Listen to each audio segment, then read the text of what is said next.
US and Russian officials wrap up talks in Saudi Arabia on ending the war in Ukraine without representatives from Kyiv or Brussels. Ukraine warns it will reject any deals made without its consent, while Europe watches from the sidelines.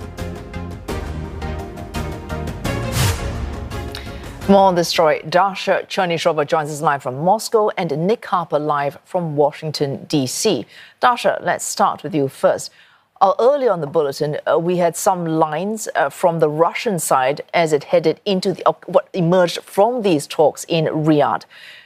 Do we know anything more in terms of outcomes from these talks, both from Russia as well as the United States? Yes. That's right. We know now that the talks have concluded. They lasted for 2.5 hours, and these talks have been described as positive and not bad by the members of the Russian delegation. Now, we understand that in these negotiations, the sides have agreed to take into account the interests of one another. That's according to the members of the Russian delegation. We also have heard from the Kremlin foreign policy aide, Yuri Ushakov, that it is difficult to say what date the presidents of these two countries will meet. He said it is unlikely to happen next week.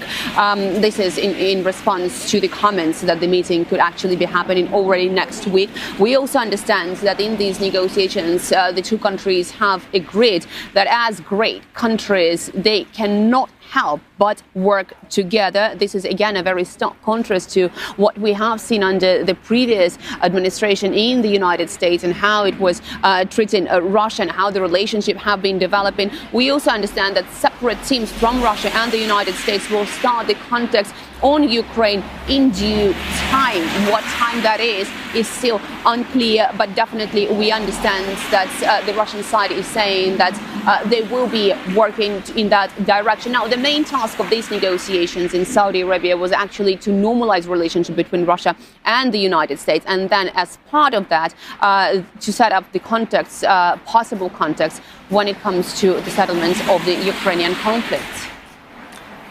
Nick, Dasha was mentioning that this meeting framed from the Russian side as an attempt to normalize relations. It certainly is. The US in these talks bringing in Russia back in from diplomatic wilderness. But how has the US been framing these talks to give a context to the need to return or to bring Russia out of its pariah status in the international stage? Always, so I think that is an important component of these talks, this desire from both sides, it seems, to try and normalise relations between the US and Russia, which have simply been put on hold for the last 3 years since the beginning of the conflict.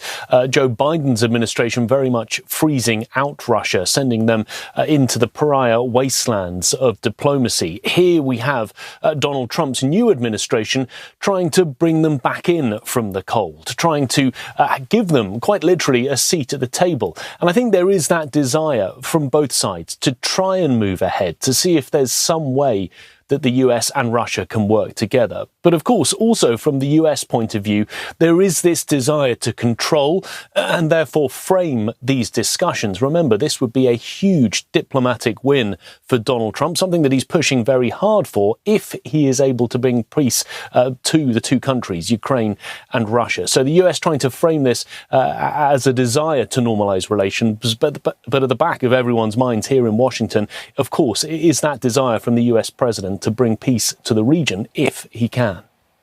Ukraine's president speaking before these talks, saying, and I quote him, he was not invited and he would not recognize anything, so any agreements about us without us. Given that he is not involved and he has already rejected any possible agreement, what's the chance of any discussion being successful on peace in Ukraine? Well, obviously, that, Wesu, is the huge problem. The fact that Ukraine is not party to these current talks, and they've said that they will not accept any negotiated peace if they are not part of the negotiations, they will flat out reject it. Europe as well, watching from the sidelines and significantly concerned that they are not involved in these discussions. They say that they want to partner with the United States to try and bring about peace.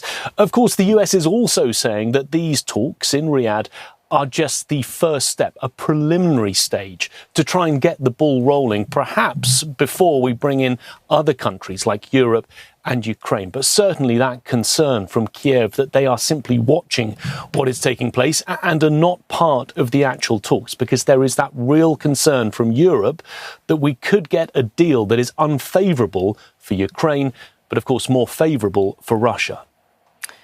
Dasha, Nick there talking about getting the ball rolling. This is possibly a first step, and certainly a first step towards an even higher level meeting between Mr. Trump and Mr. Putin.